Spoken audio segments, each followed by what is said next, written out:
What's up, everybody? It's Sugar Erica from the Classy Climb blog coming in. Drop your city and state in the chat. Thank you guys who've been patient. We had things in the crock pot and on the stove. We had to make sure stuff was turned off. You know what I'm saying? I ain't trying to burn up. You guys see the title. Why stocks, Section 8, and mobile homes are going up. Major shifts in business and in sports. I know you guys saw the thumbnail of Deion Sanders and his son laughing. I would not be surprised if they not saying they doing any shandy stuff, but if they just told all their friends and family, "Hey, they got us down by 21 points. Y'all put some money in, because if you'd have put 2 grand against Dion in this game, you would have made $16,000. That's just all I'm saying. You'd have made $16,000. Now, I kept telling people, and not that I'm a Nostradamus or nothing like that, but I was telling people, hey, this is a completely new team, completely new roster. It's going to be great. And this guy says, oh, I didn't know you followed sports. I said, well, easy conversation is sports with people. Easy conversations when you travel is sports with people. Because the average person isn't well traveled. The average person isn't traveling the world and owning businesses. You know what I mean? It just isn't happening. It just isn't. And so for those of you who are in Detroit, what's up, Dokes in the chat? Hello, Atlanta. I see Detroit.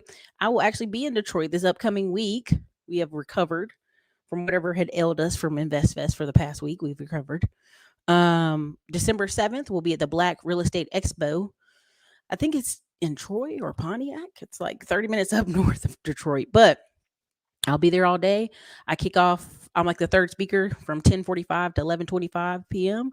I'm be telling about all the data, why people are investing in the Midwest, and my experiences investing in the Midwest, and the rest. Okay, so we'll be in that mug. You know what I mean? And so I wanted to do this video because I was in a Zoom call earlier. I was in a Zoom call earlier this week, and boy, they was hitting some numbers. There's a group I had wanted to go with, but they're in Costa Rica this week doing their business mastermind from there, and which is super cool. I think it is Pontiac, J Stokes, wherever the UMV Stadium is. I gotta say it right. I'd have to look it up, but the Black Real Estate Expo. Anybody can type it in the chat. The Black Real Estate Expo, Detroit, Michigan, September 7th, 9 a.m. to 5 p.m. That's where we will be all day. And that Friday we'll be doing a in person podcasting with Antoine Daniels. So it is what it is. If you guys are in the area, you know what I mean. That's not what the show's on. No limit. I'm not doing it. That's not what the show's on. You can super chat. Maybe I'll answer. Okay, so let's go here. The show title is Why Stocks, Section 8 Mobile Homes Are Going Up. Major shifts in sports and business. And so a lot of times I watched college sports because I find them to be a little bit more like the Hope story, the Rudy stories, the Friday Night Lights. This kid with a dream from small towns fighting for their, whatever, for their dream of playing in football. And, I love the commentators, right? And I love the commentators. Um, and so what I do is I like college sports. Just a few teams, not nothing, mostly just my teams from Carolina, but in general a few sports, and I find out good information on them. Why? Because they are rally points. Rally points, right? You can rally people around the hope. And I'm going somewhere with this. Hope is a strong thing. And so is hate. To be a polarizing person, they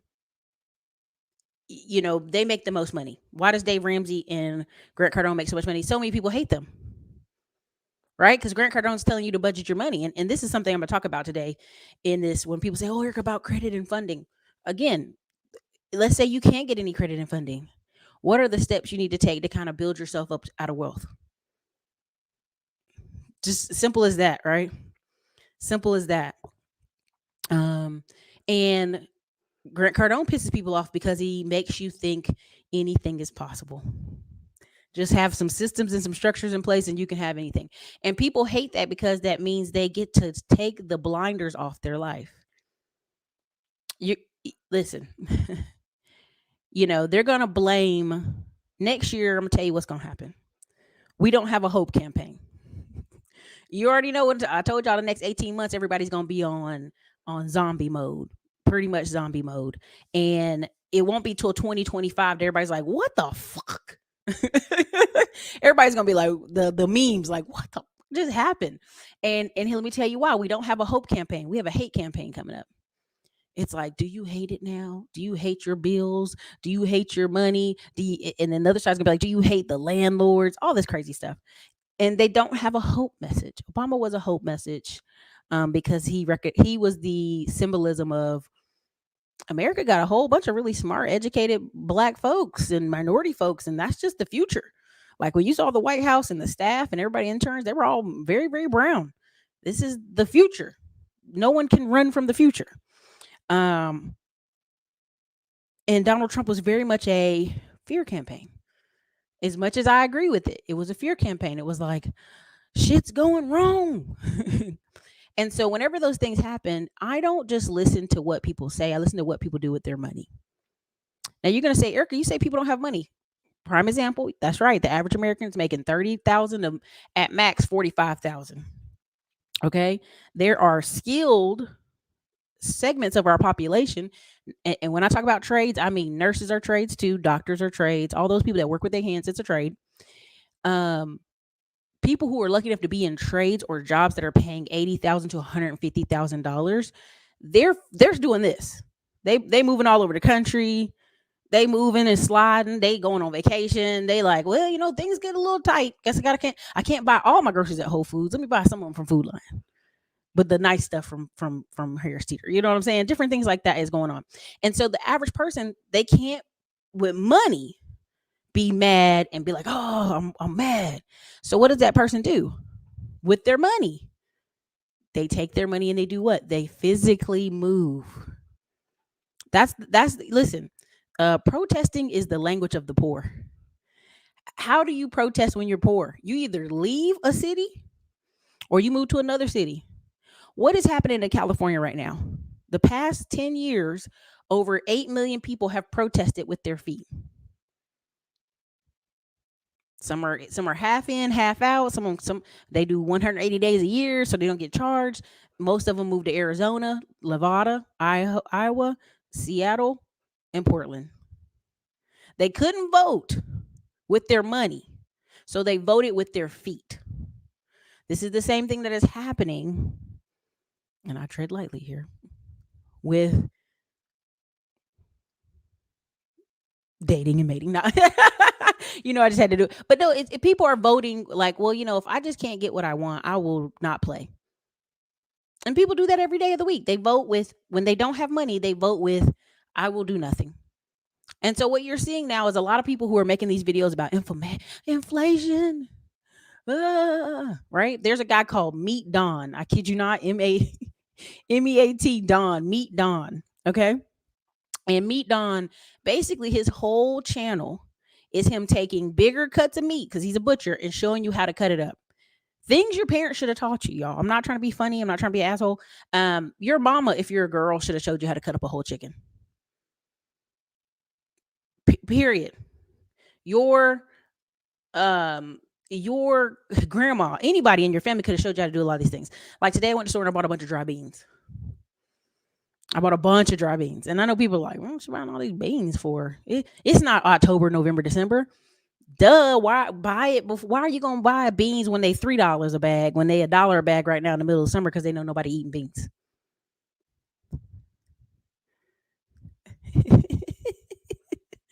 Do you know what I'm saying? Leg quarters. You cut the leg quarters so you can get a leg and a wing and a thigh, right?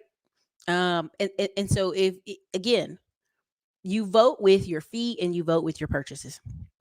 Okay. And so what's happening right now? Inflation is making these people upset. They can't really vote with their feet. They're tapped out. They can't vote with their money because they ain't got no money. So they're on the internet screaming, hollering, cutting a fool. And that's fine. But what are landlords? And I'm a big believer in the whole John Galt theory, is like when the rich or people that are just mobile, upwardly mobile, don't get their way, they do the same. Okay, well, I'm gonna move my money to something else. What happened in Detroit when Michigan governor would not enforce the property rights? which I did this on Instagram, and so many Detroit people came after me, and I said, have people been able to go through the courts in under 90 days and get an eviction? No. Then okay, that's not enforcement of property rights. You have the right for your property, a person to be removed from your property in under 30 days. You shouldn't have to wait for the sheriff. You should be able to get them out of your house without having to put the Ray Ray and Pookie Pookie on them. Okay? And and so that money, billions of dollars, went over to Ohio. In fact, 33,000 homes were purchased in Ohio by outside third party companies. And they're going to make a lot of them Section 8, which people couldn't. Oh, why are they making them Section 8? Now, let me just tell you, people don't like to look into the future 2 to 5 years. That's all I do on this channel. And people come back years later, see old videos and be like, oh my God, why am I being showed this old video? And then somebody under the comments will go, she was right. And I go, I know. All you do is got to study. You just got to study some charts. And I'm going to put some up here. I'm not going to talk you to death here, but I'm going to put some up here. And why am I doing this? Why am I talking about this? Why is this important? Because I want you to be ahead of the curve. I want you to be ahead of the curve now. Don't be 2-3 years from now being like, I didn't know. Don't do that. For the next foreseeable 5 to 10 years, Texas, Florida, and everything in the Sun Belt will continue to have new construction. Prices go up and lots of expansion. To be a contrarian in those Southeast markets, I would tell you, number one way to be a contrarian in those Southeast markets is to be a farmer. Create a farm that's not just a farm, but the pumpkin patch, the corn maze, the events, the wedding venue, the whole shebang.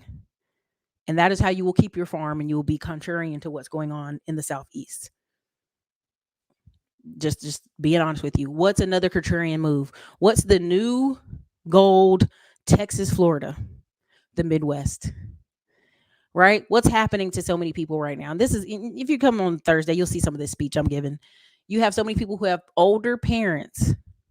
Now, they done came to Texas and Florida and they've been balling out. They've been living well.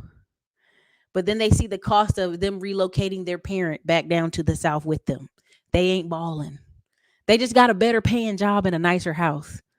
Right? If you talk to most people from California or from certain parts, they'll just tell you, man, my wife don't have to work. I got some breathing room. I bought a new car.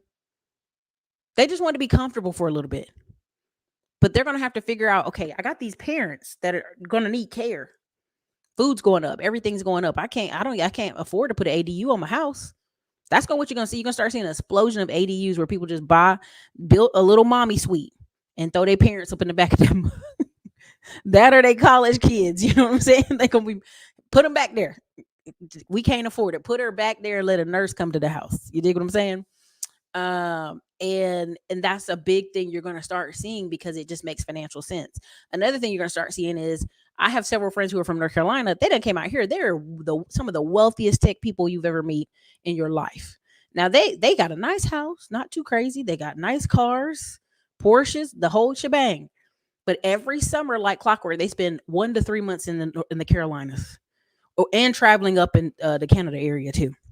And what they do is, when they first start going, they just would rent particular houses from people.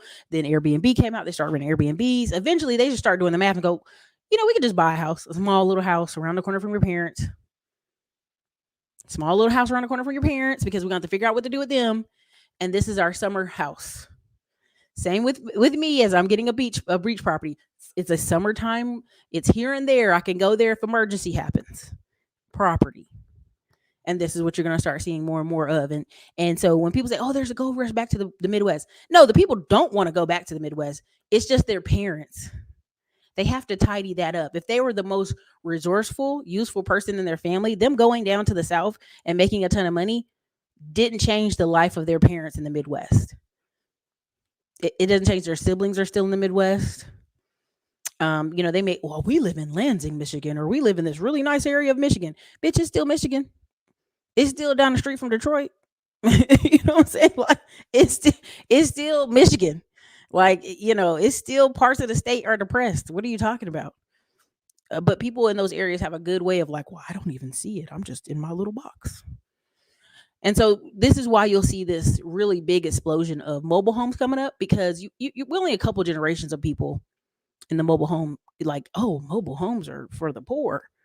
Mobile homes, if you go to some of these beach towns, are everywhere because you're right on the beach and you're a retiree. It's simple. So this is the first article. The first article is talking about, and then again, this is from July 28th, 2023. And I say these things to y'all because I think y'all think I'm just pulling it out of my butt or something. But this stuff is, they're completely telling you what's about to happen and forecasting it for you. Again, forecasting it for you. Okay? And again, this is a good article too about the prisoners that didn't go to extra cell, which I'll talk about that in a second. Because prisons are having a moment too. They're broke too. All right, UN says it's forced to cut food aid to millions globally because of the funding crisis. What's the funding crisis? Oh, donations have plummeted about half. What do you mean? These companies get billions of dollars. They're taking money from every country. They got $20 billion, and you tell me they can't deliver aid? Come on, man. You're talking about Afghanistan, Syria, Yemen, and West Africa. Places that still basically farm. Come on. Talk to me. Right? So the humanitarian needs have gone through the roof from 2021 to 22 because of the pandemic. Yeah, when you shut the country down, any country or multiple countries, and then you expect them to pick right back up and produce food, goods, and services at the same rate, it's not going to happen. Just that's basic 101. That's not even hard knowledge. Okay, so next, let's keep going. Now, our funding's driving up. we In 2024, it's going to be even more dire. The largest food and nutrition crisis in history persists to this day. 340 million people continue to be acutely food insecure, while hundreds of millions of people are at risk of worsening hunger. Now, this is something y'all haven't heard, and y'all probably don't care because y'all are not going. I'm visiting Europe, parts of Europe coming up here shortly, and you think, oh, that's not a problem. No, Ireland is running out of food. Their inflation is pretty high. Parts of UK food inflation is really high. Everybody remember in Turkey? Everybody was like, man, inflation in Turkey is crazy. Well, what happened in Turkey? An earthquake. So now then the prices all reset it because everybody was scrambling to get out because of the earthquake. And so again, Americans just usually only think about America because we usually aren't leaving. We aren't traveling like we claim we're traveling. But this is an important thing. Okay? Because they usually get a lot of their food from Africa. Okay? That's right, Africa. They get a lot of their food from Africa. So if they in Africa running out of food to give Africans, but America's importing beef from some countries in Africa,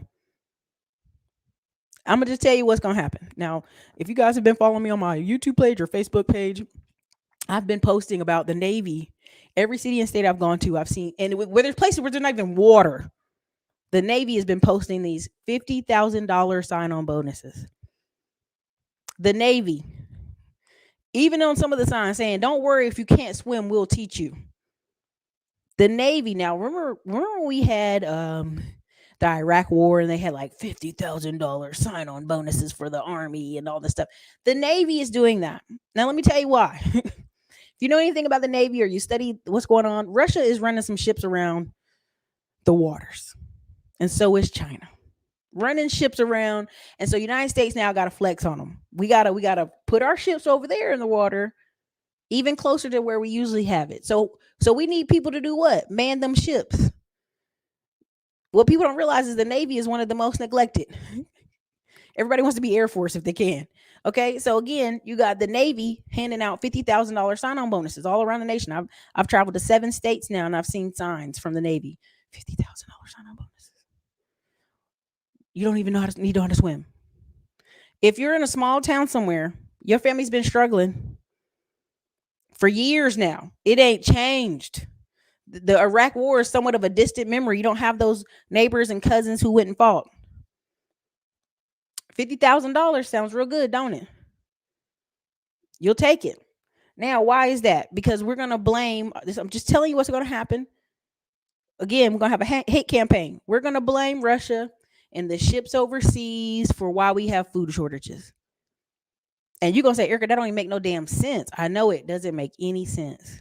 But when food is high, inflation's kicking people's butt, they mad, they upset, they need someone to blame, they're going to be like, it's Russia's fault. Because Ukraine is the bread belt of that area. Ukraine is still producing bread. It's still producing food. Russia ain't mess with their food. But they're gonna sell this to y'all. And if you know anything about America, we don't need anybody else's food. We actually export a ton of food to Europe, Italy. I think I put a chart up here before. I gotta go find it again where it showed we were complaining about China owning land in this country. Italy owns a ton of land here. Ireland, all these places. And you know where they own it? Out west.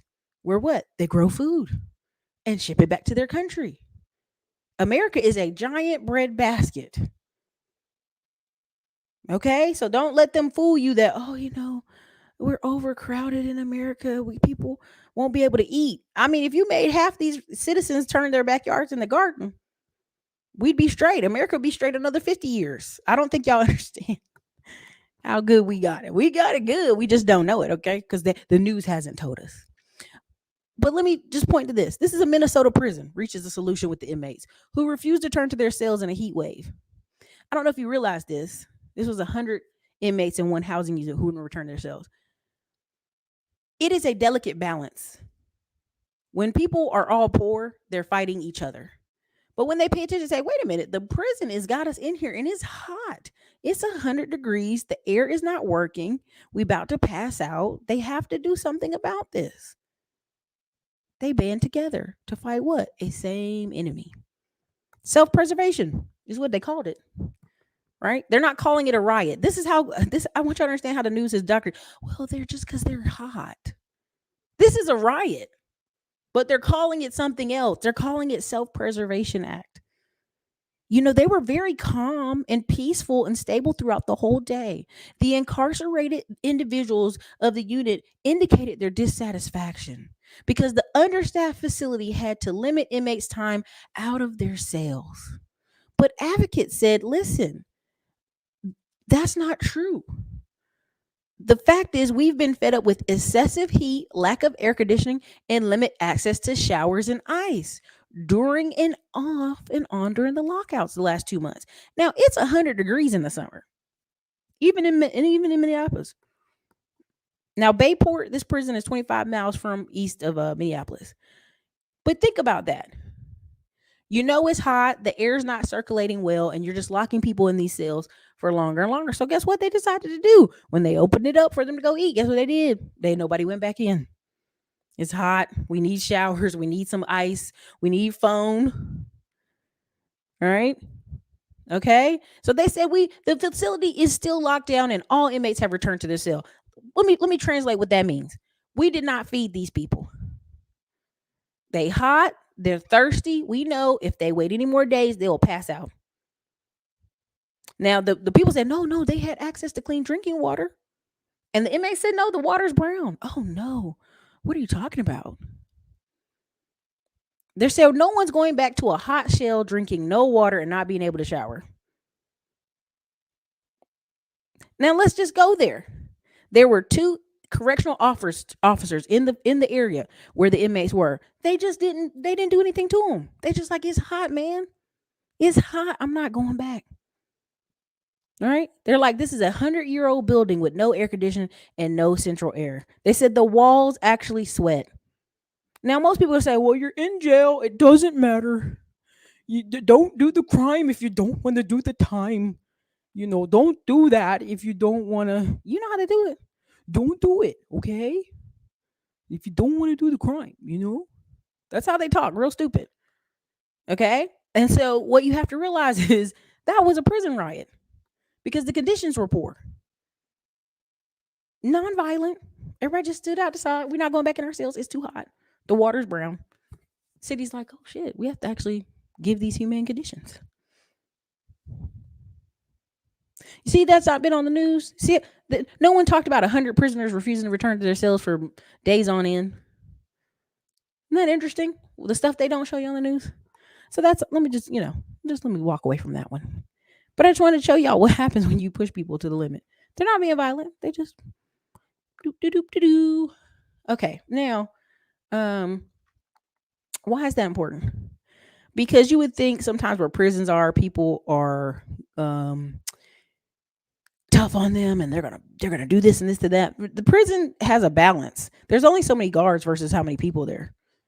It's just like police outside America. We only got so many police. We have very few police. I think there's 9,000 police officers to service the whole of LA in LA County.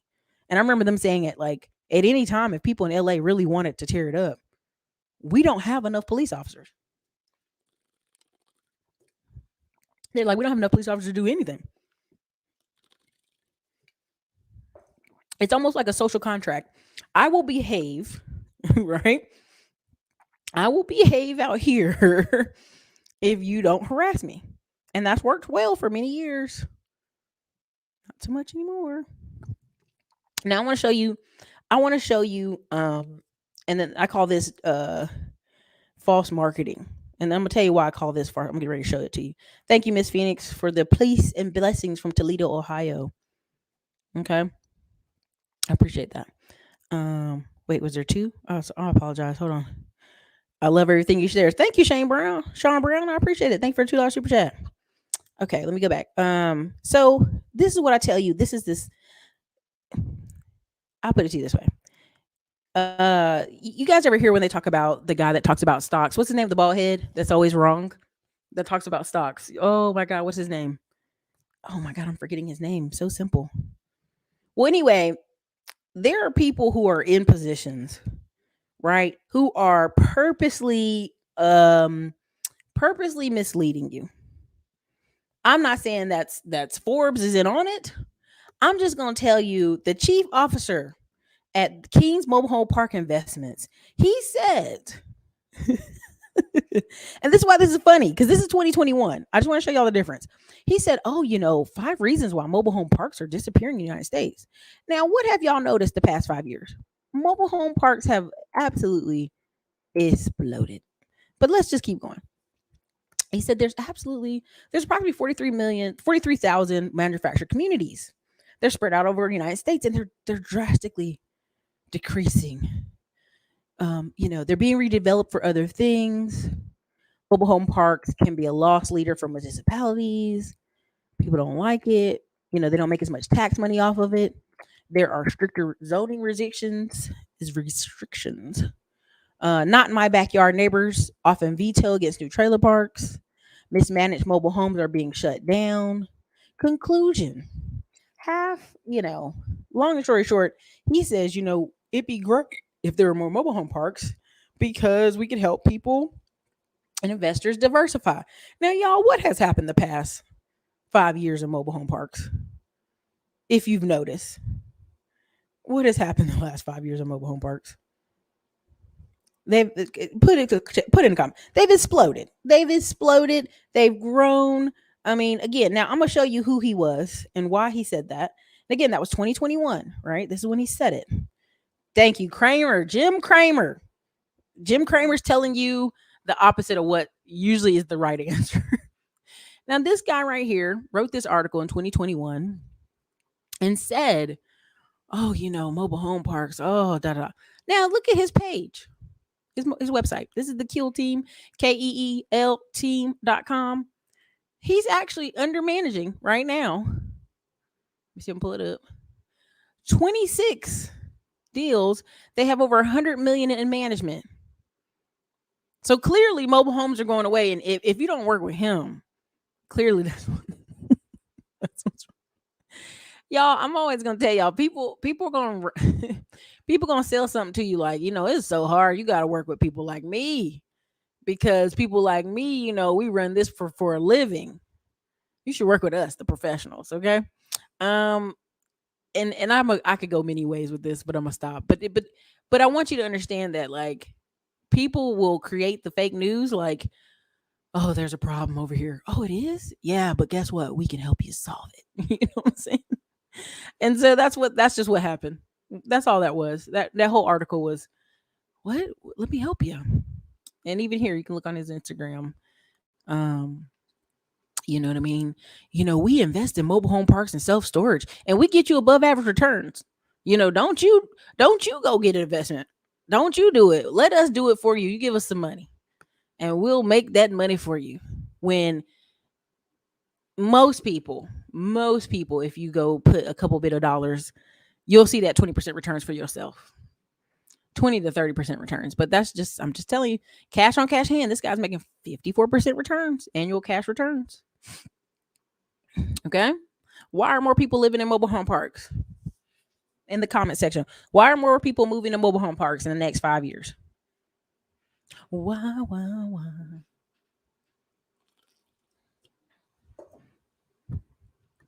Okay. Let me see some of y'all comments in here.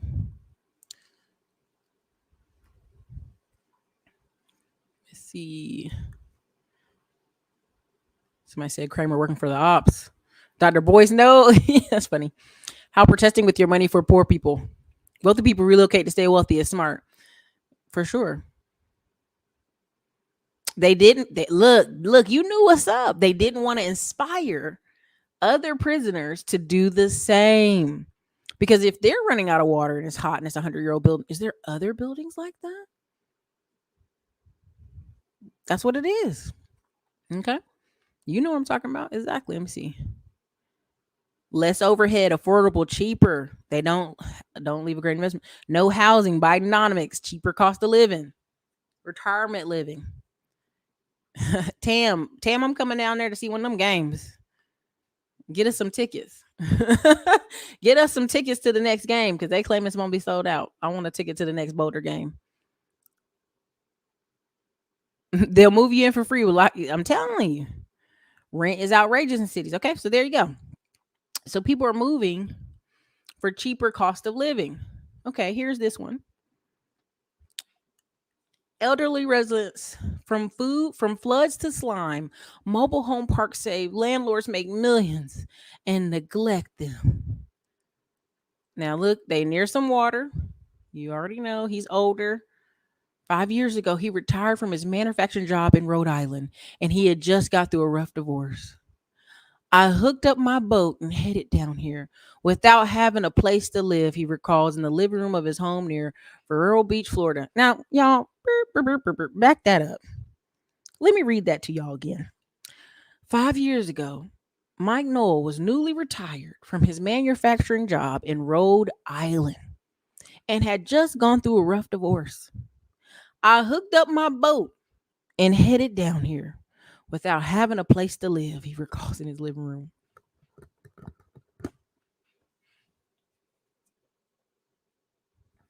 Y'all, what's wrong with that whole statement? Sir, sell the fucking boat, sir, so you can have money, so you can have a place to live. The fuck? No, sir. Come on. Now, that means he went from Rhode Island dragging a boat behind him to Florida, y'all. He just got a boat. I mean, I guess he gonna pull it up at the dock and just live on it. I don't know. Okay, Nolan used most of his modest retirement savings to buy the house at Heritage Plantation. Y'all, he didn't have many retirement savings. Let's go ahead and let's stop this madness. But anyway, a mobile home park 20 minutes from the ocean. The homes here are more like conventional houses.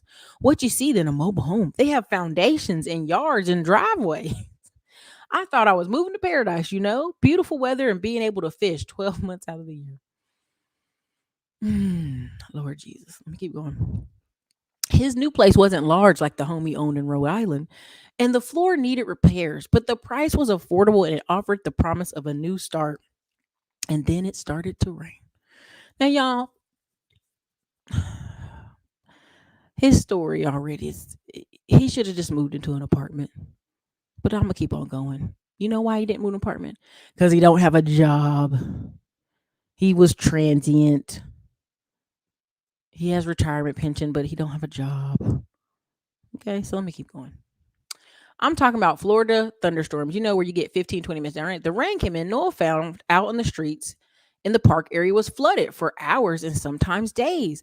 At first, he didn't worry too much about it. By the 10th time it flooded, I started reaching my limits because at times the water was a foot deep, sometimes even 2. It was like, holy crap, he remembers this is not good. Again, this is why when y'all talk to me on the phone and you're, oh, Eric, I'm going to move to Texas. I'm going to move to Florida.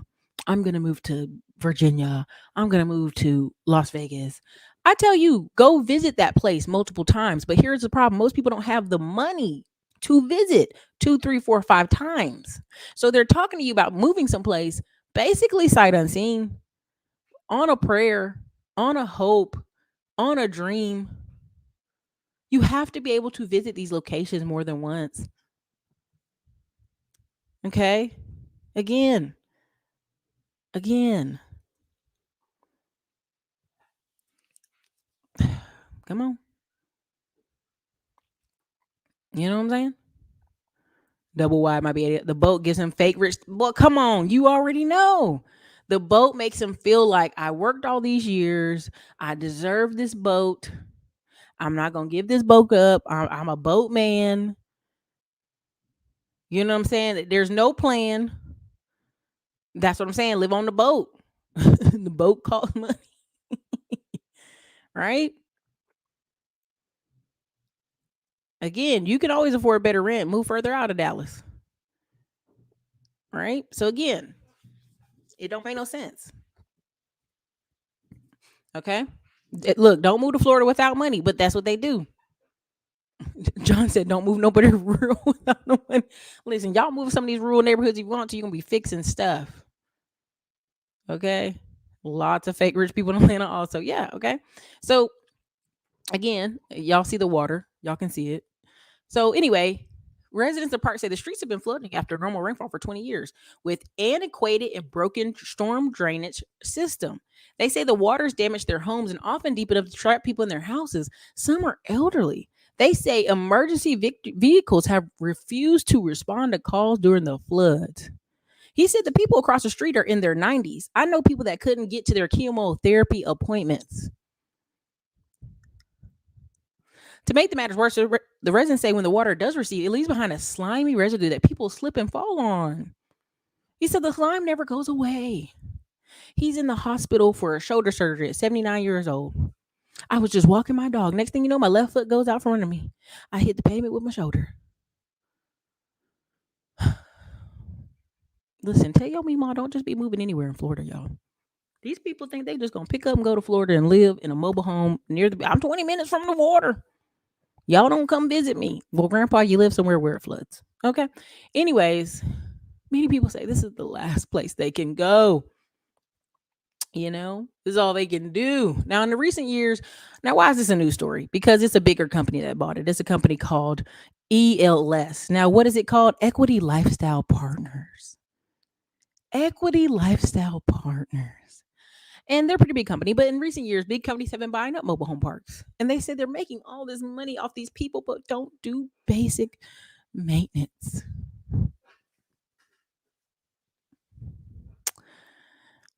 I'm not making fun of these people. Mobile home in name only. Once installed, mobile homes are hard to move. They're taking advantage of a group of people that really don't have the resources to fight against. Feeling they're running out of options, residents are looking for a lawyer. Okay. What's the problem here, y'all? What's the problem here? Again, the company said, look, you're free to sell us your mobile home and leave. People don't like that, right? Because that doesn't solve their problem because they don't have any money. And their kids don't have money. Their kids don't care that they live in this neighborhood that keeps flooding with slimy on the ground. They don't care. They don't. And if they take the money, where are they going to move in Florida? Not that these people aren't nice people, but where are they going to move in Florida? Where are they moving to? They're going to move to another mobile home park. They're not buying a house. Right? Again, black mold, rotted beams, floorboards. They're talking about a lot of stuff. Again, mobile homes, it's hard to find people to repair them. They're almost built to just toss. When they're done, they're done. I'll just toss them and buy a new one. Right? But new ones cost money. Repairing floors cost money. So you got people here in their 70s and 80s and 90s living in moldy places. Right? Moldy places. Bad places. It's near water. I'm 20 minutes from the beach. Because that's all they can afford to do. They can't afford to live nowhere else. Look how beautiful. Oh, I thought it was paradise when I came down here. Really? Okay. So this is kind of why I'm saying for the next couple of years, you're going to see mobile homes increase. People moving in them, tiny home communities popping up. Because again, here's another article. Because people will be like, who would buy these tiny homes? Older people who don't have their retirement housing set up. That's who would buy it. That's who will live there. They only need a little bit of spot if they can afford it. There you go. Tiny homes are sprouting up everywhere. Modularhomes.com. You can read all the resources on this page. They're popping up everywhere. Why are they popping up everywhere? Oh, I would never live in a tiny home, but you have a lot of older people who would. What's the difference between this and a mobile home? That's clearly flooding. People just want what? Community. When they're that old, they want to have neighbors they can talk to and walk around the neighborhood. Okay? Just go in there. Just go in there. Now let me see. Y'all had a lot of questions on here. Lord. Let me see. Hold on. Well, we know why he divorced now. Hey, we don't know. Who knows? You're right. Every time I visit, there's a 2-week minimum. See something new every time. Got to do multiple visits before you make a jump. Yeah, everybody be telling me they moving somewhere. I'm like, I would not before I visited 10 times. Especially in Texas, people are all moving to Texas in the middle of the summer. Have you visited here yet? Good luck. Listen, they're building $10 million condos in downtown St. Pete. Who do you think cares about insurance? They don't. They don't. Don't they have flood maps you can see the view before you buy? They do. The people moving to Florida only care about the beach and working remotely, pretty much. Meanwhile, don't get washed away. How did this fool not know this before he bought the mobile home? Exactly. Big companies are buying up everything because they have too much money. But I'm gonna say something on that in a second. A friend of mine bought a house, sight unseen in a different state, and was barely making 40K. I had to distance myself. Azalea, and here's the crazy part. I meet a ton of people up here in Pflugerville area who are from Pittsburgh, Ohio, Michigan. They're like, I saw a house online for 285. I bought it. This one dude said, I saw a house online for 179. I bought it. I didn't care. It's like, did the whole signing process and everything. That's why I tell you, a lot of these people, they escape from up north to get here just so they can have more breathing room. And now that they're here, only thing that's holding them back is them parents. Like, damn, gotta figure out what to do with them parents. People do it all the time. Y'all think I'm joking?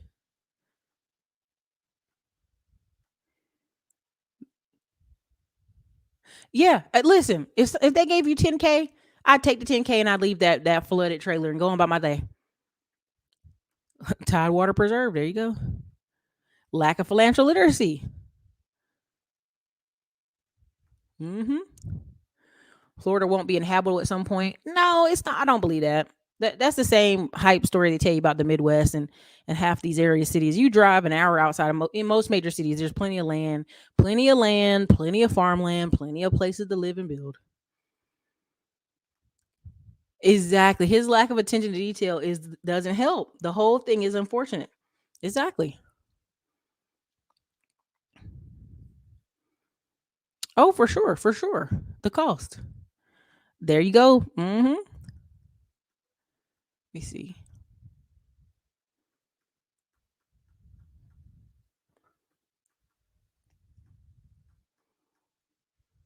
Okay, so anyway, let me keep going. Um, they did. They closed for a day in North Carolina. Mm-hmm. And North Carolina didn't even get hit like that. Okay, let me show you this other article. No, part of why I'm talking about just schools and business and everything in general changing is because it has to. That's just how this life, everything changes. Let me see here. Okay, I'll do this one. Okay, so wait. No, I meant to do the other one about mobile homes. Hold on, let me go out. We're gonna go back to him, but let me go to the mobile home girl. Then I go to the other person. Don't let me forget, so we don't run out of time. Let me see here. Okay. Heather Blankenship. Now, this is what cracks me up. This woman's got 3 kids, and of course, she got remarried and is pregnant with her 4th. But according to these people on the internet, nobody dates single moms or marries them or anything like that. That's just crazy talk. Y'all don't listen to these people. Please get out your damn house. There's 3 ladies right now who have multiple kids or getting married coming up in November. And I'm like, damn, you done got divorced and remarried before I got married. Good Lord. But anyway, that's a whole nother conversation. Okay, anyway, so Heather Blankenship, you probably seen her in a bunch of people's interviews. They're just shocked. She's a white woman whose husband divorced her, and she owns an RV park that brings in $3 million a year. Now she could live the rest of her life just running this mobile home park, making $3 million a year, running the staff, enjoying her quiet life. But instead, she came out to tell people about it. People give her so much trouble and flack for it. And now she's doing some women retreats. Because I keep telling y'all, next year is all about events, women's masterminds, women's in-person events. But that's another conversation I'm not ready for. So anyway, Heather Blankenship, here she is, right? You can check out all her stories for yourself. Um, you know, 10 years later, you own an RV park and 30 million in real estate, and your family is financially secured, right? Very beautiful. She's got some more recent ones where you show she's pregnant. She's pregnant right now. She's pregnant at a retreat. She got still host a retreat. I can't even lie. That might be me next year or some change. I can't even front. Like if you got you don't put the retreat on, you can't just dip on it because you're pregnant. And so November 2nd to 5th, which I don't even when she having this baby. That's gonna be fresh baby, and she doing a retreat. Anyway, November 2nd to 5th is Scottsdale, Arizona. Again, women's retreat. Sometime if you've been in church retreats for with women, it's like, hey girl, we're gonna laugh, drink wine, hike in the woods, and do yoga. It's a very popular thing. I keep telling y'all, very popular. You'll see more of it. What else? Let me go down here. Oh, people get crazy with her. Where's it at? Okay, here's another one. When you make 150 a year just renting RV rentals. So a part of her campsite, her RV park is they own several RVs, and you can rent them from them. They make 150,000. Took 1 year for her to make 30,000. She bought 4 more RVs, and then you do the math, y'all. If you manage them, you keep them clean. You got staff that go clean them up. It's a whole business. It's a whole business, and you don't always have to be in Florida. I think she's closer to the mountains, and people just love that. She's got actually a Native American last name, Cherokee, Eastern Band of Cherokee's last name, but I don't know her people or her tides. I thought she might be Indian. I'm gonna ask her when I see her in person. If she ain't Indian, her grandma or her grandpa was Indian, and then it had to be the grandpa because the last name, and they just pretend to be white people. I don't know, but yeah, just go look at her page. You can really like she's got tiny homes on this thing. She's got like a whole little compound. You know what I'm saying? Some 21 tiny homes, 150 average a night. Half the year they're full because people want to do what? See the leaves in the fall.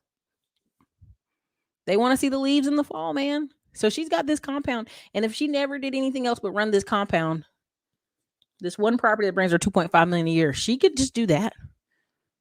Literally, just do that. You know what I'm saying? She's got glamping tips, tiny homes, a camper store, laundry, food. Now, when you get in some of these little towns, you be thinking, well, where's she gonna find the workers? Oh, trust me, there's all kind of people up in the mountains, working, living up there. Need a job. Okay, well, what I gotta do? Clean. Okay, you can clean this. Okay, you can make food. I'm just telling you. And somebody gonna say 3 million, that's all she makes? Y'all, that's a whole business. Because you can take, even if she only paid herself 300,000 a year off that money, and she put that money into other projects, she's good. I mean, she's got assets on assets for her kids. And now her extra kid that's coming. But y'all heard me talk about Heather several times here on this channel. I'm just showing you again. Again, girl grew up poor, 26-year-old, bought her first property while she was pregnant. You know what I mean? You see her story. She 29, she had her second child, living in a camper at the property. 33, I was having my third child, found out my husband was having an affair. Right? 38, own 30 million in real estate, and I'm in control of my own time. I live by the beach. Lesson learned. Don't give up. Keep pushing. There's some, y'all, the men comments when she says about that divorce, it'd be crazy. It's because you took his money. You'd be like, y'all, that's not how that works, but okay. Anyway, definitely just check her page out. Don't take my word for it. But again, reason she blew up this past year. Oh, that's the baby. I didn't get to show y'all. She had a girl. Her name is Leela. Oh, that's cute. Sorry, did I take the camera away? Long and story short, so she done. She had that baby, what, July? She'll be at that workshop at retreat. She'll be just fine. The reason I showed y'all that is there's gonna be a big wave. I know it'd be exhausting. It'd be so exhausting. They think every man got money. Every man don't got money. It's okay. Thank you. I appreciate that. I appreciate that. Thank you so much.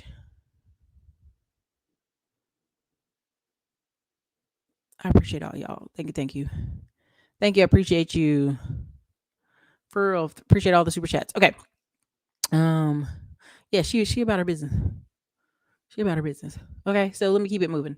Another person, and again, this is Section 8, right? Y'all see me talk about a couple different Section 8 people, and I'm gonna show online business too. But here, let's do Section 8. Oh wait, 50 minutes in. Damn. Okay. Let me hurry up. I'm sorry. I got three more slides. Okay, Section 8. So remember we talked about Section 8. I showed y'all the Muslim kid in oh my god, my brain's gone. Louisiana. I showed you the Muslim kid in Louisiana that had 50 properties. He was making all this money off Section 8, and people were like, oh, it's a scam. They full of crap. That's not real. Another person here, we can pull about 10 or 12 people who are real people who just don't go around telling it. And here's Thomas Cruz. He used to live in Wilmington, North Carolina. I think him and his wife have relocated to Miami now. Section 8 real estate investor, 650 houses. You get $625,000 a month. $625,000 a month. You could do anything. Like when I tell y'all, like, just if you had 10 properties, and then he shows several of his students. Again, this is T Cruz NC. He lives in Miami now, but he is from Wilmington, so I guess that's why he's gonna keep that there. And so I love it because he just uses all his social media is reacting people. He does a negative one and a positive post, and he always tests it out, and it's super interesting how people love getting on him about the negative. So here's this one. This is just funny because it's mad. But go ahead, tell me if y'all can hear me. Put a 1 in the comments if you can hear it. Like, you are not going to get rich being a landlord. I don't care what no one tells you, unless you start. This guy, absolutely right. There is no money whatsoever in real estate. It's a general huge waste of time. You're not going to build predictable guaranteed rental income. You're not going to build wealth. You're not going to have tax advantages. You're not going to have tenants paying for your mortgage. You're not going to be able to build equity. It's just, for the most part, you should get into crypto, Forex, options, drop shipping, FBA, to the moon. I think that's what they said. Because getting into real estate sure is not going to buy your dream house. It's not going to buy you time and freedom. It's not going to buy you at-home gyms because, that's just for the birds. You should definitely be doing anything else besides real estate. Guys, as a reminder, don't be a landlord. Don't get into real estate. You're going to regret it. You're going to get yourself into a hole. The risk is high. You're going to have, repairs.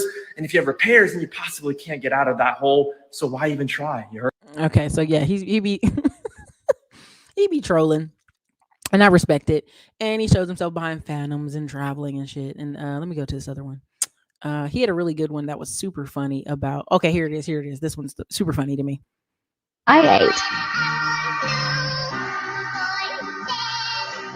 Oh, Section 8 story time. When I first got started with Section 8, I had a few properties all in the same block. And this tenant wanted to come look at the property to rent it. His name was Xavier. Xavier pulled up in a brand new BMW 750 in Arctic white with black interior. The thing was nasty. At the time, I had an X5, so his car was more expensive than mine, which I thought was very ironic. We go through the property together. He's super happy with it. He signs a lease. Everything is Gucci bandana. So before he leaves, he looks over at me and he's like, you own more properties on the street, right? And I was like, yeah, I have like 5 more vacant units. And he's like, look, my baby mama has a 3-bedroom voucher. My mother has a 2-bedroom voucher. Can they rent properties from you too? And I was like, hell yeah, no problem. So long story short, I ended up leasing his entire family properties on the same block. Well, tell me why on move-in day, his baby mama pulls up in a brand new $80,000 BMW X3 and his mother pulls up in a Mercedes-Benz S550. Everyone plays the game.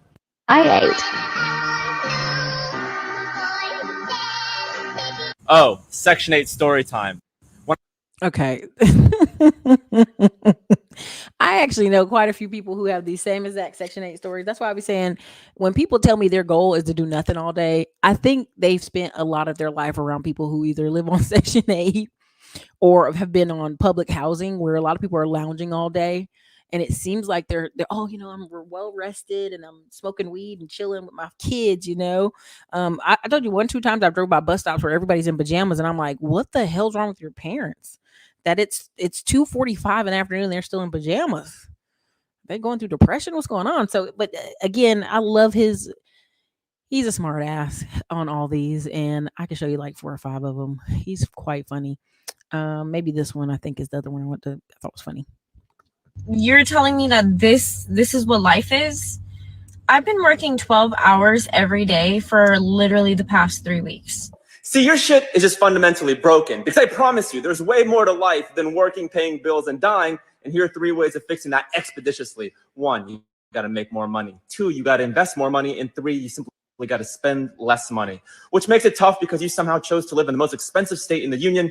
So you're gonna have to go much harder on number 1 and number 2. So let's get into it. Number 1, I recommend wholesaling properties. There's a ton of free resources on YouTube, TikTok, and Google. And I promise you, if you're willing to work 12 hours a day for somebody else, imagine what you could do when you put time and focusing on your own thing.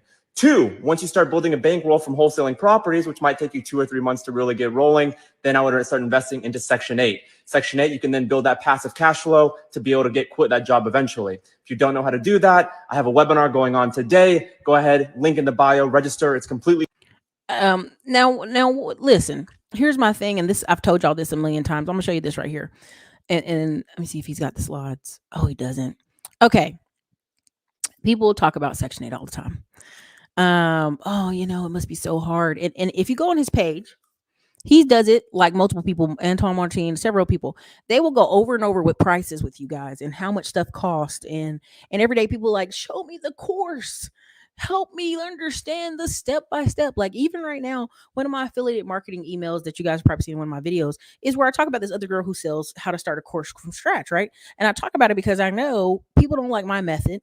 Sometimes people like the method of very detailed, step by step, how to create it, how to put it together, how to market it. And so I market a ton of stuff on affiliate marketing because I just know how detail oriented some of you want to be. And so 9 times out of 10, if I show you any of these people's pages, if you just go look through their page, they usually tell you how to do it step by step. Step by step. And many people argue with me about that, but that's another conversation. Let me show you this one right here. Guys, this is a perfect example of a Section 8 gold mine that you guys can exploit almost as often as you want in the Midwest and the Southeast.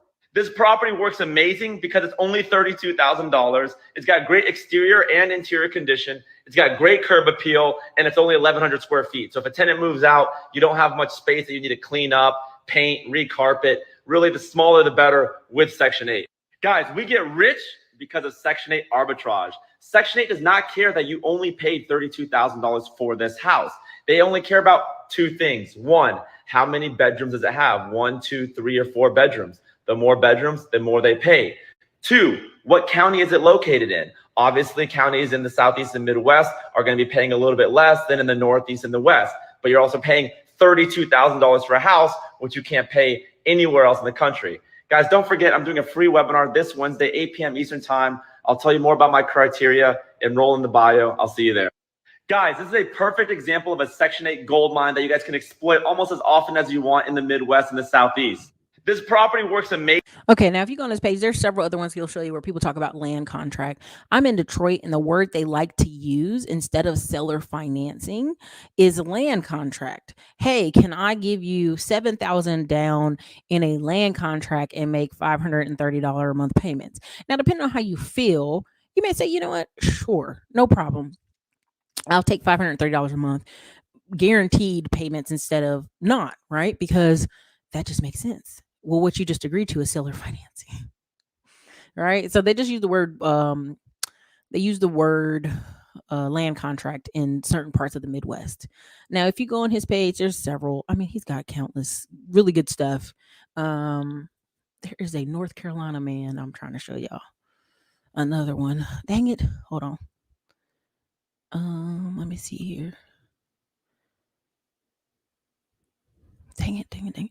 But I just, my point of all this is me showing you this is that you could have a very small, trying to think of the way to say it. You could be in a small county, small town, small city, small state, but yet there are a lot of opportunities of the smaller person in a smaller town. If you got 10, 20, 30 properties, just because you've been working this smaller town, you're richer than a lot of people. And if I can find him, he's in my messages. One of y'all sent this to me, and I thank y'all because I know y'all send me all this stuff on Instagram, and half the time the staff be like, I don't know what the hell this is. So I'll just go back and look through the notes, or I'll look back through some of the older videos, and I'll be like, oh yeah, let me see. I know I got it in here somewhere. Hold on. Let me see. One of y'all just sent this man to me. Hold on. Boy, I tell you, when I want to show somebody something, it don't never want to be readily available. The disrespect. Dang it. We might not get it today. I got another one over there though. Let me hold on a second. But yeah, this guy basically is a guy that's in Charlotte. He living well. He doing some goofy stuff. He's like somebody's parent. He's in his late 40s, going to 50s, and he just be showing how to make alcohol drinks. He be showing how to make alcohol drinks and like, showing himself buying trailers and building houses and doing little stuff here and there. And it's like, man, and that comes out to a lot of money at the end of the year. And people don't want to talk about that though. Because I think one of his videos is like, why is rent so high? And he was like, is rent high? Are you willing to invest in all these different places and properties to provide housing? Of course not. They're not. Y'all, you're not going to get that one. So let me go on to the next. Let me go to Thomas Bell while I'm at it. Go to Thomas Bell since I can't find that one. Okay. Here's another guy. I don't know if y'all remember when, let me see. Dang. Boy, I'll be trying to show y'all stuff. It'd be acting wrong. This computer be acting crazy. Okay, this is Thomas Bell. This is Econ Tom.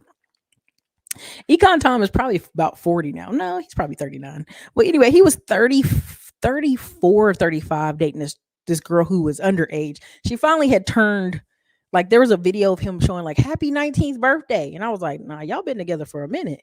Then he had finally had her happy 21st birthday. You can legally now drink. This girl is like Latino, half Latino, half something. But clearly there's no daddy around because he always shows like her mom, never her dad. And it's one of those scenarios where, somebody's 21, the guy's 35. He's very, very rich. She's just enjoying the ride. If I was her, I'd tell her to get pregnant, trap him. But that's another conversation. Let me leave that one. So he was in 2018, maybe, if y'all don't remember him, he had t-shirt sales. And he was showing everybody about how to do t-shirt sales and e-commerce. He's moved it over a little bit to e-commerce. There's some new kind of players in the game.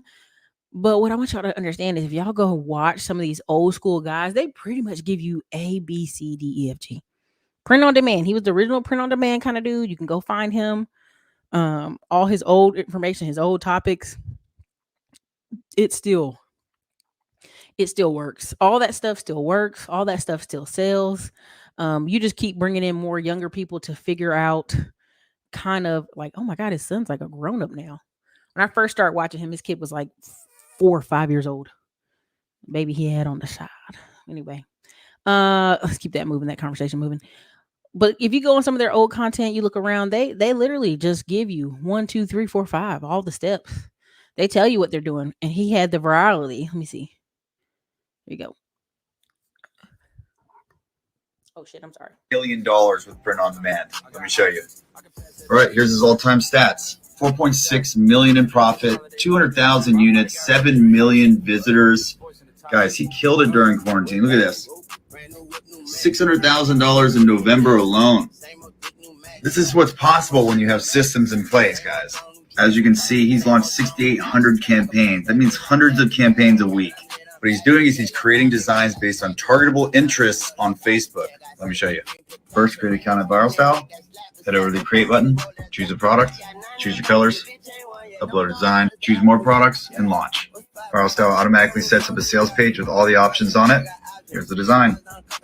Go to Facebook, create a campaign, expand your detailed targeting. Look at all the interest for project management. 26 million people in this one. Then they just test that traffic to viral style and do it over and over and over. If you're ready to learn more, follow me. Check out the link in my bio. One of our top sellers. Did y'all get that? Did y'all understand what just happened? Did y'all get what I just showed you? Put a 1 in the comments if you understand. If you don't understand, you can put a 2. If you just listen to that and you didn't get it, it's okay. If you got it, put a 1 in the comments. But if you did, put a 2. Let me see here. While I'm waiting on y'all to vote, I'm gonna look.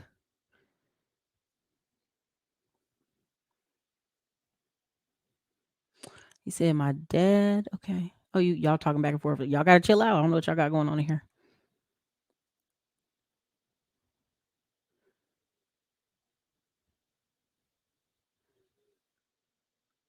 Have to watch out for the misinformation. Yeah, that's true. Pace Morbley. That's not who it was. I know you're talking about Pace Morbley, but that wasn't. It's a guy from South Carolina. He's like somebody's dad. He's like in his 50s. He's hilarious. He makes drinks. That's how he does a lot of his channels, a lot of his videos on Instagram. But then he started showing like people like, well, rent's so high, and he's like, well, is it? I built a duplex for $150 down here in Rock Hill, South Carolina. I did this and that. Like he shows a bunch of stuff. I just bought a duplex in Detroit for a $1K. I plan to Section 8 it. If possible, how can I lose? See you in Detroit. Woo! Well, if you want me to go visit it, I'll have my cameraman with me on Thursday and Friday. I have a cameraman that I got from, here's the funny part. I got my cameraman from InvestFest because he was following some other Detroit people. I'm always open to new talent. So I'll see what I'm doing with Anton Daniels on that Friday. I know we got the show we're doing from his studios, which I can't give any of that information out. But yeah, just keep me posted. Shit, some of y'all that are in Detroit, if you come to the actual event, I don't mind meeting with you, eating with you, doing some dinner right after the event, whatever. I don't care. Because your girl keep the heat on her, so I ain't really worried. I ain't scared. Okay, Chief Rocka. Okay, I don't know what's going on. Y'all talking in there. That's cool. Okay, I think a lot of y'all got it. Hell, I think I bought some of those shirts. Okay, so what happened? The lockdown, the pandemic, right? Right? The pandemic happened. No, that's it, Mr. Wright. It's not needed. Some states are weird. Some states can be weird, but basically what he showed you is I'm basically creating a print on demand, right? Print on demand. So when you order it, it's going to say, hey, man, it's going to ship to your house in about a week. Now, most people, because they be short on patience, I need this right now. But most people have gotten used. You know what I'm saying? To the delays of shipping, basically. They've gotten used to it. It's not a surprise. And so you saw how many campaigns the guy had. So every time he just comes up with something, he just goes over, connects it to Facebook. And that's why when you're on Facebook and you talk about 1 or 2 things, it just that keeps showing up is because Facebook is feeding you to these ad folks. That's why when people talk about they spend $150 to $200 a day on ads, they're making millions of dollars in return. Now, you may, well, what's his net profit, Erica? The point of it is showing the gross, the 4.6, because you can take that into any bank. And we already know what happens in the fall from September to December. People buy more stuff. They're going to buy football related stuff. I have a t-shirt right now that I bought off of print off demand, and it just got a gold buffalo on it. You don't even have Colorado on it because they would be sued. It just has a gold buffalo. And I was like, it said, well, it fits the Colorado Buffaloes. Now I bought an official shirt directly from the school. It's coming Monday, but I wanted that shirt overnight Prime. How did I get it? Now, of course, it wasn't Prime one day. It was like a couple days because it's print on demand, but that stuff still makes money. Especially when we have another pandemic, people are going to want to express themselves through their shirts. If they can't at work express themselves, they can express themselves when they're in public. They can express themselves during football season. They can express themselves if they're a nurse, as an undershirt, or at the beach. People like trying to express themselves. If you just are a creative person, you can create ideals that you can put on t-shirts, you'll make good money. Because people to this day are like, oh, what do you mean? I'm just telling you, this dude giving out turkeys and all kind of stuff. He does cool stuff here and there. He goes and lets people buy up a bunch of toys at Walmart and stuff. Cool stuff like that. He must be shopping some new chicks. I ain't been paying attention. Let me get back in the algorithm. I guess the other one got too old. She turned 21. She had to go. But long and the story short, I just want you to understand is again, like I talked about affiliate marketing. And again, I think Diamond Dave said on a video, I was watching it earlier, replay about people don't want no money. Because if I could really tell y'all some behind the scenes stuff I set in some masterminds, the money people are making off selling you holistic living and having babies late in life and stock market and all this other, like, oh my God, these people made 40, 50 fucking $million, $20 million, $10 million. I'm sitting in these groups. I'm like, what? Of course, it's gross, not net. We don't know how much everybody in the group spent on advertising different things. I was in the Zoom training earlier, but it's, the money's in your head. Now, first things first, I didn't mean for this to go this long. Let me hit and stop this one. What did I have? I had I had two other things I was going to show you. But let me, this is the last one, really. It's the Grant Cardone. Oh, damn, we are really, we know an hour. 318 people here earlier. It was 360, my bad. Guys, hit the like button. Here's my last one. Okay. Everything is going to need systems and processes. So I talked about Connie systems that was at the InvestFest. Really good. This is also, again, people always talk about Grant Cardone, but I'm talking about Grant Cardone Ventures. It's a whole different, imagine a company that got absorbed by him. That's all. That's how you look at it. But they talk about business acquisition because so many people are seeing a downturn and they think they're going to buy a company, but they don't really know how to buy a company and how much it really costs and if it's worth it. So again, I'm not making any money off this. I'm not a Grant Cardone ambassador by any means, but I'm just going to tell y'all, like, a lot of y'all talking about buying businesses and I just be laughing because I'm like, you don't even know what you're buying. You don't. You don't know how to quickly, truly evaluate it, et cetera, et cetera. But again, why do you think they're talking to so many people in HVAC services and roofing?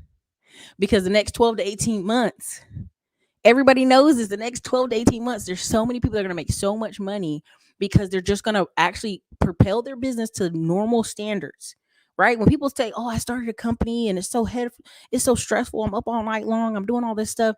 I usually realize if they go to some of these events, which I'm not even showing y'all the right screen. My bad. Hold on. Let me show you the right screen.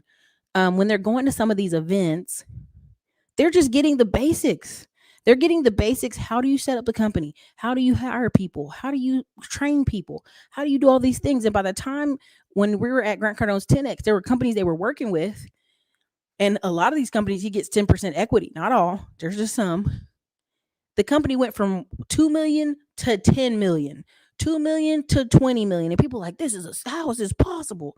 It's because 9 times out of 10, the business owner themselves have just, through sheer force and will and power and roughness, made the company great, but it comes with breaking points. Okay? So they've worked with 40 different HVAC companies. Again, I keep telling y'all, Grant Cardone's smarter than y'all think. If someone can own 1% of 100 companies, it doesn't matter if he goes bankrupt. He still got what? 1% checks coming from all these different companies. And what's happening in the Southeast? The Southeast, all these new construction, these new houses being thrown up fast. You got Hispanic workers building. Not that they're not good workers, but a lot of these houses are going to have HVAC problems, roofing problems, installation problems, flooring problems. And if you're the company that comes behind them and goes, hey, we'll fix your roof, we'll fix your installation, we'll fix your plumbing, you're going to make money forever. Forever. Because what's happening, a lot of these people are even draining guys out of the Northeast to come work South. Now, if you're from up north, let's say you're from Detroit and you work in the wintertime when it's cold in the South, and then in the summer, you just go back to your regular, I'm just going to go back to Detroit and work in Detroit. You will make money forever because you'll be in 2 markets. You'll make money forever. Right? And this is just, I hope y'all getting this. I hope y'all understand what I'm trying to say. But yeah, this is, some of these companies are so cookie cutter. Rubber stamp it, put some service vans out, get them wrapped. But most guys don't know what the right steps, the right systems. And this is where people will make their money. If you know how to show people systems, if you know how to get people the right way, man, you'll make a lot of money. Here's another one. I'll show you another one. Roofing, because I just said the HVAC. Let me show you roofing. But why am I telling y'all this? Because first things people say, well, Erica, I don't have any credit. I don't have any money. I can't start a business. A lot of these businesses you can start with less than $3,000. Some training and keep it moving. You got some roofing events in the United States, Washington, D.C., Cape Coral, Florida, Kissimmee, Florida, Las Vegas, Houston, Texas roofing conference, which sucks because I would love to go to that. But that's the same exact weekend days as Vid Summit and WealthCon in Las Vegas. It's everybody's putting them on the same freaking days. MetalCon is in Las Vegas. Let me keep going down here. RoofCon, Orlando, Florida. It's the last one. The last one I think ends in Texas. Yep. Best of Success. And they already got next year planned. Like, again, I keep telling y'all, several people already have next year planned out. They're already showing you the events for next year. Listen, I'm gonna tell y'all not ready, but I'm gonna tell y'all again, the best way to explain this to you, let's say you say, Erica, I don't have a ton of money. I don't have a ton of money. I don't have a ton of credit. I'm gonna tell you, buy within the means you have. And if that's nothing but what you'll see with stocks going up is people are looking for a safe haven for their money. You're gonna see stocks go up. Even though you think that doesn't make any sense, you have people from other countries putting in the stock market. You have people in America. I'm doubling, if not tripling down on a company that's here in Austin, Texas, because they're in the oil and gas, and then they're in a particular important component of oil and gas, which makes them kind of recession proof. If you only got an extra $1,000 a month or extra $2,000, or you start some side business and you're pulling that cash from there, mobile homes are going to be in your price range. Cheap land further out that you can turn into an RV park is going to be part of your opportunities. Man, Section 8 housing, if you find a house that's $50K in Detroit that's already repaired, which we could do a whole, I have to calm myself, we could do a whole nother hour on this stuff and literally show you properties in Detroit that are completely turnkey properties, ready to go, cleaned up, Section 8 level ready at $75,000. Let's say you go to your bank goes, oh, Detroit, but they are a hard money company, gives you the loan, you get the loan, you put it on Section 8, you get the Section 8 if it's a duplex or it's one, put the Section 8 tenant in there, and then go to the bank and refinance it. That simple. And there's literally, you can look up Anton Martin, several of these people, they've done the same thing over and over. They find 50K properties. They come out here, they put Section 8 tenants in it. Oh, sorry, I got stuff playing in the background. Hold on. It'll act right.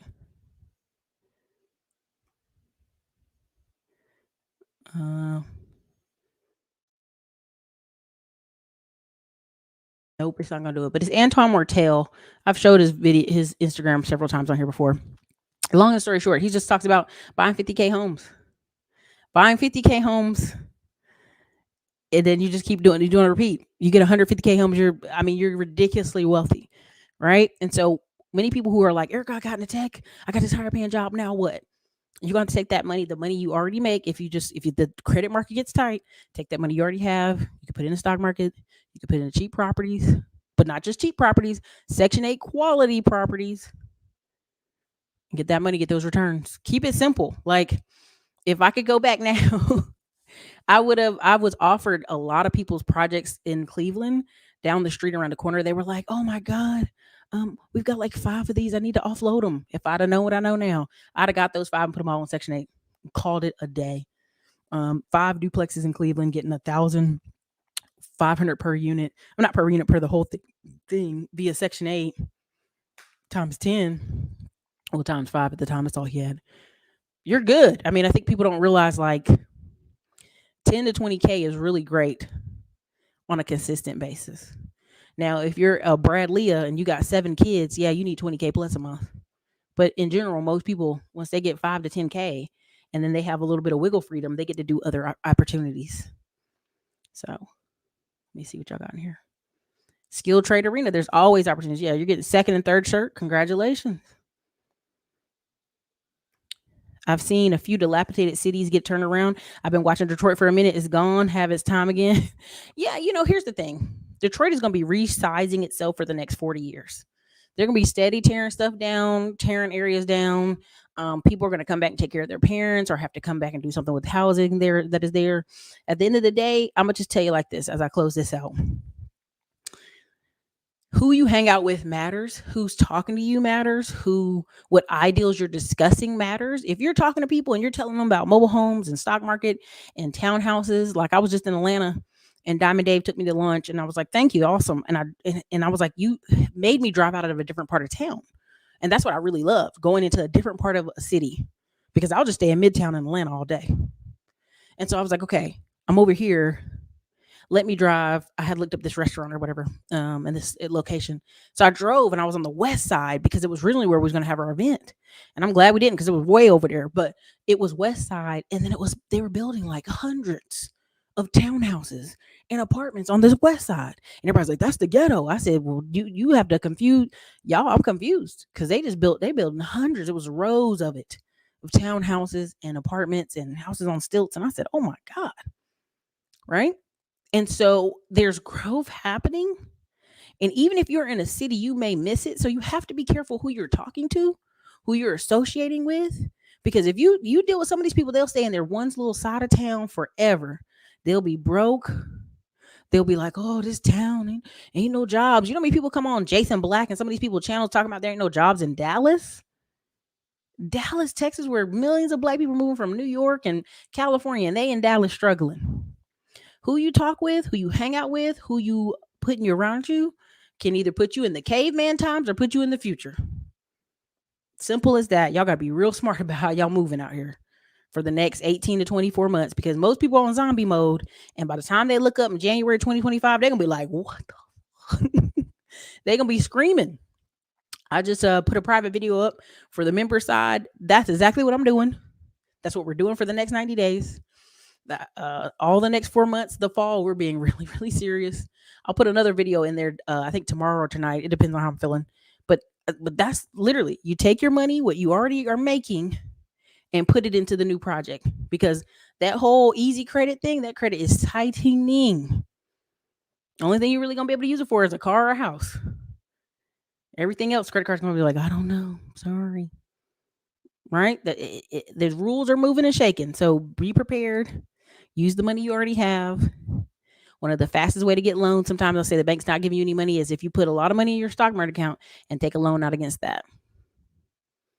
That's just a little 2 cents for y'all. But be prepared. Be ready. The next 18, 24 months, you're going to see a lot of shift in this sports arena, because people are trying to figure out how to make money off these kids.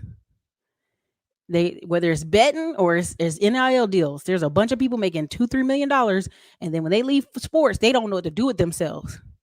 So they're really not even going to college now. They playing a sport, and then they're just trying to learn how to handle this money as smartly as possible. Okay. Another thing that's happening is, again, this Section 8 conversation is so important because so many cities have a back wait list for 7 to 10 years. And the more people can't get tenants in some of these properties, they're gonna start moving them in. They're going to start making it very high end, Section 8. Make it very high end stuff. Now, some of them going to keep it empty because they want to take some deductions off on the books. And I already know that game, what they're trying to play there. But this is the stuff you're going to see. Chime. That's why I was excited when I went to the mixer. People will have you thinking you crazy when you talk about money moves. Yeah, and this is why I'll do more mixers this year coming up. I'm trying to do one in Las Vegas in November. It depends on how the schedule goes for the concert. And then we have big events in January and April, I think, of next year. Might be February, depending on if we can't get this location. But I'm telling y'all, most people are already in their head going, well, we got football till February, NFL and big football till February. People are already checked out. I'm telling y'all, if you're really serious about making that money, if you just sit down with a piece of paper right now and kind of just plan out till April, the money moves and business moves you want to make, I'm just going to tell y'all be 10 years ahead of everybody else, because the next 18 months, they already snoozing. They already got the politics already coming in. People are like, oh, I don't want to hear about that. They already zoning out. So anyways, you guys, it's your girl, Erica, Classic Line Blog. Later. Oh, let me go over y'all real quick. Thank you to Mrs. Phoenix, $5 super chat. Thank you, Shine Brown. Thank you, OCL Sportsman. And thank you, Other Z, for the $10 super chat. You guys have a good night.